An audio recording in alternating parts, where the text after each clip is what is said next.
Southeast Asia includes Muslim majority nations such as Malaysia, Brunei, and Indonesia. Buddhist majority nations such as Thailand, Burma, Laos, and Cambodia, Christian majority nations such as the Philippines and East Timor, and Chinese Confucian influenced nations as diverse as Singapore and Vietnam. Let's bring in Mr. Taylor Glenn O'Connor, the founder of Everyday Peace Building. Thanks for joining us this evening. We're happy to be here. Let's start the Global Affairs Insider. You recently stayed and conducted many peace building works in the Southeast Asian region. Tell us your experience on your discoveries and insights to its diversity. So a lot of my work earlier was with peace builders and peace building groups in Myanmar, but I have encountered and I know people in Southeast Asia who work with very vibrant peace building networks throughout Southeast Asia.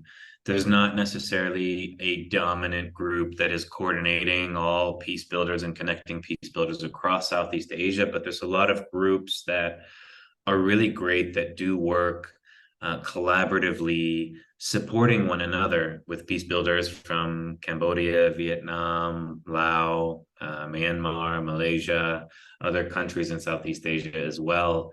And it's really great to see that work because a lot of the work that peace builders are doing in one country, you know, what their experience is and what lessons they have can be really helpful to share with others in other countries and vice versa. And so it's really great to see those.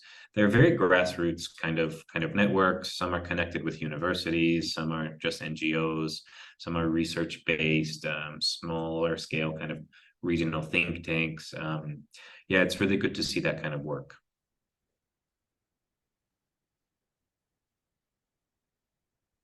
How important is religion to a country's culture? Minority religions are increasingly steadily. What implications do they contribute to a nation's socio-political and economic features? Sure. I mean, I've seen in Myanmar and in Southeast Asia, and also in my work around the world, there's a lot of, if we're talking about peace building and any kind of peace efforts, however broad we take this concept, there's a lot of religious-based peace building. You can have peace building that's with NGOs that are non-religious based, but there's a lot of religious groups or groups that have some association with many different religious groups that are involved in religious-based peace building. At the same time, you have a lot of groups that are interfaith and intra-faith that do work to build kind of interfaith harmony within, particularly within a country, if there's a lot of kind of division in any area. And a lot of times I found, at least my experience in Myanmar, a lot of the leaders of that are minority religious groups because they experience all kinds of structural and cultural kind of discrimination. And so they kind of network with leaders from other groups. And so there are, at least in Myanmar, I know, and I would assume in many countries across Southeast Asia, a very vibrant interfaith peace building work. You immerse in Cambodia, Thailand, Laos, among others. What specific actions under peace building have you initiated? I haven't been directly involved in peace building efforts in wider Southeast Asia. I do know that there are some similar issues and there are some very unique issues to different countries. And so I've seen really great work. I always advocate for kind of supporting the local groups as well, because they can identify those issues and find devise their own solutions. And so supporting that work is always how I recommend approaching any peace building in any country. With the current awareness you have in Southeast Asian region, Do you think that the dominating culture can influence emerging practices or still a threat to many divisions? What are your thoughts on this issue? I mean, you refer to dominant culture within any of the countries. Yes. Yeah, I mean, a lot of times I've found, not just in Southeast Asia, but in my own country, United States, or other countries I've worked in, a lot of times the work that needs to be done with peace builders is within the dominant culture in changing kind of cultural norms, perceptions, and also systems and structures that are harmful to minority groups or minority religious groups. And so I've seen very hopeful work being done within the kind of interfaith or intercultural kind of approaches.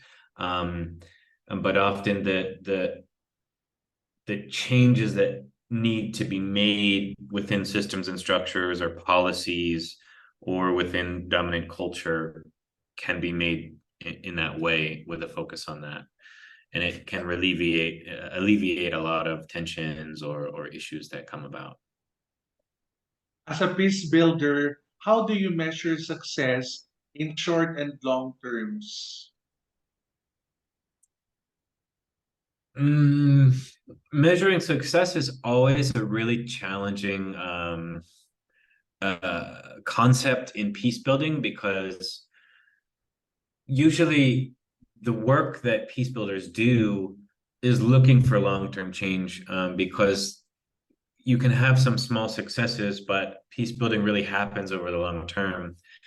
And so, but when you're talking about the long term in a country or any particular issue, there's a lot of influences. And so it's hard to say, like, specifically this thing caused that thing to happen over a 10-year period, because there's a lot of influences. I mean, I think within peace building initiatives, um, you can look specifically at specific things you'd like to change, whether it's a policy or whether it's a kind of within a certain group or something like that. And that can be kind of your small successes that are building towards a longer term a goal. It's always very specific, like peace building in general. You can't say like this happens and then we know every country is in peace. It's usually very can be very specific to what social issue any peace building group is working on. Mr. Taylor Glenn O'Connor, founder of Everyday Peace Building, thank you. Happy to be here. This is Dr. Rayron Del Rosario. That's the Global Affairs Insider. Follow us to our next episode only here in IPDCI News Channel.